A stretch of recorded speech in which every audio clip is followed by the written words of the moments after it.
ډېک شوي یو لږ به ساعت دېرش سروزوال صاحب محترم ته څرنګه یې؟ السلام علیکم ټولو لیدونکو ته چې چارې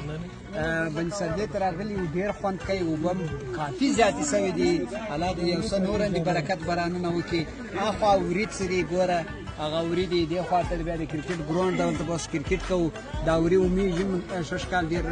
طبیعت یې برابر ځکه داسې هغه دي واښه ډېر دي نو ملګري انډیوالان ټول راغلي دي ښه خوشحاله یو خدای دې بس وطن مو کې